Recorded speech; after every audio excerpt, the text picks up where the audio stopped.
Assalamualaikum dan salam sejahtera. Okey, untuk hari ini kita akan sambung lagi dengan tajuk penakulan logik. Di mana hari ini kita akan tengok sambungan kepada hujah didaktif. Okey. Kalau video sebelum ini kita ada belajar mengenai hujah didaktif. Okey, ini kita akan sambung sedikit lagi. Untuk hari ini, bagaimanakah anda membentuk hujah didaktif yang sah bagi suatu situasi? Okey, untuk membentuk hujah didaktif yang sah, kita hanya perlu merujuk kepada jadual hujah didaktif, iaitu jadualnya ada 3 bentuk. Yang ini sudah kita tengok sebelum ini, bentuk pertama, kedua dan ketiga. Okey, premis 1, semua A adalah B. Premis 2, C adalah A. Kesimpulan, C adalah B. Bentuk kedua, jika P maka Q. P adalah benar dan bagi premis 2 dan kesimpulan Q adalah benar. Bentuk yang ketiga, jika P maka Q. Okey, untuk premis 2 bukan Q adalah benar dan seterusnya, kesimpulan bukan P adalah benar. Okey. Jadi kita perlu ingat ketiga-tiga bentuk ini untuk membentuk hujah didaktif yang sah. Okey. Okey, jadi kita akan tengok contoh soalan. Tuliskan premis atau kesimpulan bagi setiap hujah didaktif berikut untuk membentuk hujah didaktif yang sah dan munasabah. Okey, dalam video sebelum ini saya tidak nyatakan bagaimana suatu hujah didaktif itu munasabah. Okey, hujah didaktif dia akan munasabah sekiranya premis dan kesimpulannya adalah benar. Untuk menentukan dia ini sah, kita hanya perlu rujuk kepada jadual bentuk 1, 2 ataupun 3. Untuk munasabah, kita hanya perlu tengok premis dan kesimpulan itu sekiranya benar, maka dia munasabah. Okay, so berbalik kepada soalan yang hari ini. Premis 1, semua haiwan herbivore makan tumbuhan. Semua haiwan herbivore makan tumbuhan. Jadi premis 2 kita akan isi kejap lagi. Kesimpulan, zirafah makan tumbuhan. Okey, ini merujuk kepada kalau kita tengok bentuk 1 di mana semua A adalah B, maka C adalah A dan C adalah B. Okey, semua haiwan herbivore, A makan tumbuhan B. Jadi C adalah A dan C adalah B. Okey, kita tengok yang seterusnya juga pula. Jika hari hujan, maka aktiviti kokurikulum dibatalkan. Aktiviti kokurikulum tidak dibatalkan, maka kesimpulan, okey, ini kita boleh tengok dia seakan-akan dia bukan seakan, dia memang bentuk yang ketiga di mana kita tengok jika P maka Q. Q benar, okey, dan P kita akan buat di sini P benar. Okey, kita akan tengok kejap lagi. Maka kita boleh tengok bagi yang pertama ini, premis 2, zirafah haiwan herbivore. Okey, untuk menjadikan dia bentuk yang pertama. Okey, dan yang ini kita sudah cakap sudah bincang tadi di mana dia menjadi bentuk yang ketiga. Jika P maka Q. Yang ini bukan Q adalah benar, maka bukan P adalah benar, hari tidak hujan. Jika hari hujan, ini P, maka kita pun jadikan dia tidak. Okey.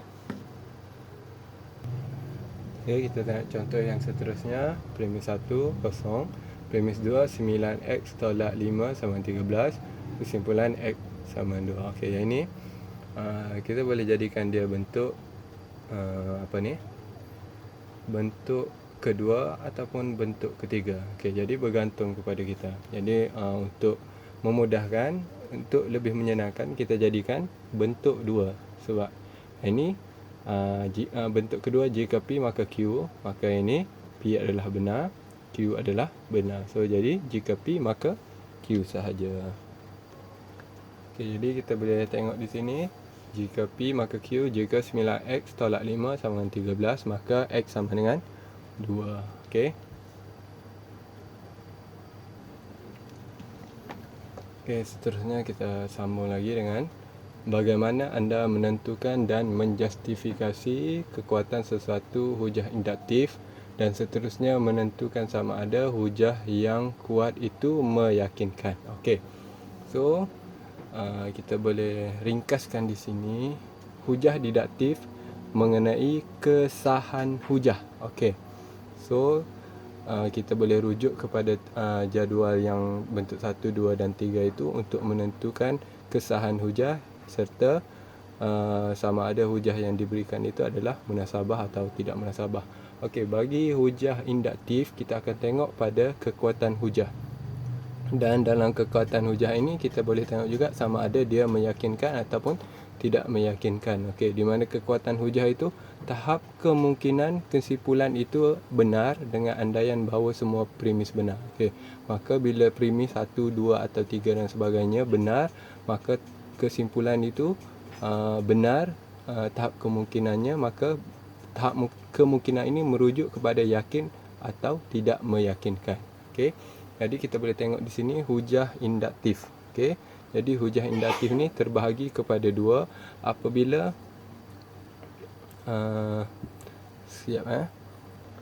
okey, tinggal yang ayat ini tadi. Okey, so balik kepada hujah induktif ini terbahagi kepada dua apabila kesimpulannya palsu dan kesimpulannya benar. Okey, kita tengok yang benar dulu.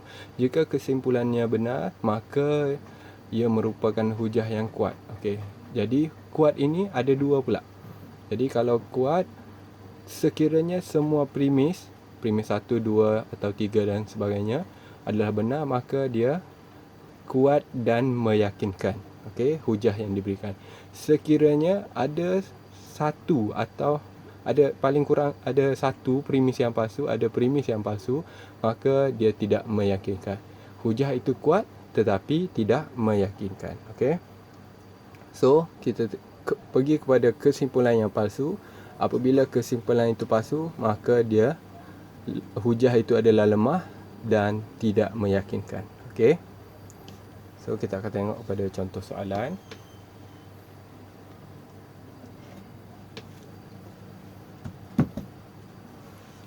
Okey, tentukan sama ada hujah yang diberikan kuat atau lemah serta meyakinkan atau tidak meyakinkan. Berikan justifikasi anda. Bila cakap berikan justifikasi, mesti nyatakan sebab mengapa kita cakap sedemikian. Okey, so jadi premis 1 per A kuasa 2 sama juga dengan A kuasa negatif 2. Okey, premis 2 di mana 1 per A kuasa 5 sama juga dengan A negatif A kuasa negatif 5 atau A indeks negatif 5. Jadi kesimpulannya adalah 1 per AN ataupun 1 per A indeks N atau 1 per A kuasa N sama juga dengan A kuasa negatif N atau A kuasa A indeks negatif N. Okey, so jadi kita akan tengok kejap lagi bagaimana kekuatan dengan kekuatan hujah ini. So pada tengok nombor 2, premis 1, jumlah sudut dalaman segitiga ialah 180 darjah. Premis kedua, jumlah sudut dalaman pentagon ialah 540 darjah. Premis ketiga, jumlah sudut dalaman oktagon ialah 900 darjah. Jadi kesimpulan, jumlah sudut dalaman poligon ialah n tolak 2 darab 180. Okey, di mana n ini kita sudah belajar sebelum ini di menengah rendah, di mana n ini adalah bilangan bucu ataupun bilangan sisi bagi poligon itu. Okey. Okey. Jadi untuk yang pertama kita tengok kesimpulannya adalah benar. Premis 1 benar, premis 2 benar, maka hujah ini kuat dan meyakinkan. Okey, kita pergi pada yang nombor 2. Kalau kita perhatikan kesimpulan jumlah sudut dalaman, memang rumusnya n tolak 2 darab 180, maka benar. Premis 1 segitiga memang 180. Premis 2 pentagon ada 5 bucu, 5 tolak 2, 3 darab 180, 540. Bagi premis 3 oktagon ada 8 bucu, 8 tolak 2, 6 darab 180, sepatutnya 1080. Tapi premis 3 ini nyatakan 900. Maka walaupun kesimpulannya benar, premis 3 palsu, maka hujah ini kuat tetapi tidak meyakinkan. Okey. Kita tengok sudah sekiranya kesimpulan benar, hujah ini kuat. Jika ada premis yang palsu, maka dia tidak meyakinkan. Jadi justifikasi kita adalah kerana premis 3 adalah palsu. Okey. Okay, kita tengok contoh yang ketiga. Premis 1, 2/3 sama 6. Premis 2, 2/5 sama 10. Premis 3, 2/7 sama 14. Kesimpulan, hasil darab nombor genap dan nombor ganjil adalah nombor ganjil. Okay, premis 1, lembu ialah haiwan mamalia. Premis 2, kuda ialah haiwan mamalia. Premis 3, kambing adalah haiwan mamalia. Kesimpulan, semua binatang adalah haiwan mamalia. Okay, jadi kita akan tengok kepada apa ini kekuatan hujah ini. Okay, kita lihat yang tiga ini. Yang nombor 3, hujah lemah. Okay, kenapa lemah? Sebab kesimpulannya ternampak terang-terangan sudah salah. Sebab hasil nombor genap dan nombor ganjil sepatutnya adalah nombor genap. 6, 10 dan 14 ni adalah nombor genap, bukannya nombor ganjil. Jadi bila kesimpulan dia lemah, tidak benar, ataupun kesimpulan adalah palsu, maka hujah ini lemah dan tidak meyakinkan. Justifikasi, okay, premis adalah benar, yang ini semua adalah benar, tetapi kesimpulan adalah palsu. Okay, kita rujuk kepada nombor 4. Premis 1, 2 dan 3 ini adalah benar. Kesimpulan, semua binatang adalah haiwan mamalia. Okay, ini tahap kemungkinan kesimpulan ini, kalau kita tengok pun diragui. Sebab bukan semua binatang adalah haiwan mamalia, maka dia adalah palsu. Maka hujah lemah dan tidak meyakinkan kerana premis adalah benar tetapi kesimpulan adalah palsu. Okey, sebab bukan semua haiwan adalah haiwan mamalia, ada yang pelbagai lah. Okey.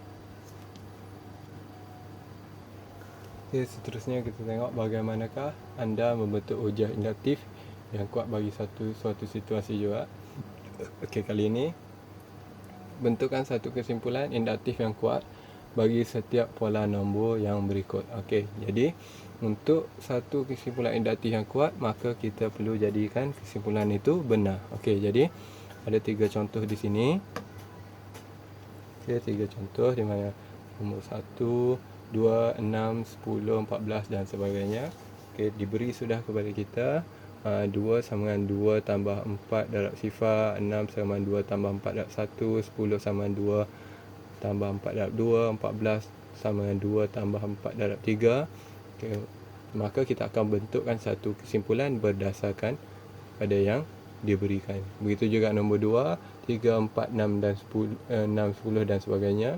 Diberi sudah 3 sama 2 kuasa sifar tambah 2, 4 sama 2 kuasa 1 tambah 2, 6 sama 2 kuasa 2 tambah 2, 10 sama 2 kuasa 3 tambah 2. Dan yang ketiga, 4, 11, 24, 43 dan sebagainya. 4 sama 4 kuasa 4 darab 1 tambah 3 kuasa darab 0 kuasa 2. 11 sama 4 darab 2 tambah 3 darab 1 kuasa 2. 24, 4 darab 3 tambah 3 darab 2 kuasa 2, 40, dan 43 sama dengan 4 darab 4 tambah 3 darab 3 kuasa 2. Okey, kalau kita ingat balik berkenaan dengan pola nombor, ada belajar di tingkatan 2, iaitu kita menulis dalam bentuk algebra. Okey, so yang ini adalah sedikit sebanyak kesinambungannya. Okey, jadi tapi yang ini ada caranya yang tersendiri lah. Okey, jadi kita akan tengok. Okey, jadi yang nombor 1 ni kita tengok 2, 2, 2, 2 semua sama, maka 2 tambah 4 sama, yang berubah tu adalah 0, 1, 2, 3, maka gantikan dengan n sama dengan 0, 1, 2, 3 dan sebagainya. Begitu juga nombor 2, kita tengok yang ini biarkan. Okey, yang ini 2 sama, maka yang berubah ini kita gantikan dengan n. Sifar 1, 2, 3 ganti dengan n tambah sama 2, 2. Okey, 2n, 2 kuasa n tambah 2, di mana n itu adalah sifar 1, 2, 3 dan sebagainya. Okey, begitu juga yang ketiga. Kita tengok 4 semuanya sama, maka 4, 1, 2, 3. Yang ini 0, 1, 2, 3. Maka kalau kita gantikan n, maka tambah 3. Kalau kita tengok 1, kalau tolak 1 sama dengan sifar. Maka kalau 4 darab 1, lepas tu 3, 1 tolak 1 sifar, maka samalah dengan yang pertama ini. Kalau yang kedua, kita ganti 2, 2 tolak 1 sama dengan 1. Okey, yang ketiga 3 ganti di N, 3 tolak 1, 2. Dan begitulah yang seterusnya. Maka 4N tambah 3N tolak 1 kuasa 2 ni sama semua. Maka kuasa 2 di mana N sama dengan 1, 2, 3, 4 dan sebagainya. Okey. Okay, kita tengok kepada penyelesaian masalah. Okay, jadi penyelesaian masalah ni merujuk kepada semua yang sudah kita belajar. Contoh soalan, rajah di bawah menunjukkan beberapa buah bakul dan bilangan bola di dalamnya. Okay, jadi bakul 1, bakul 2, bakul 3 dan bakul 4. Okay, kalau kita tengok di sini ada 1, 2, 3, 4, 1, 2, 3, 4, 5, 6, 7, 1, 2, 3, 4, 5, 6, 7, 8, 9 dan 10, 1, 2, 3, 4, 5, 6, 7, 8, 9, 10, 11, 12 dan 13. Jadi 4, 7, 10 dan 13.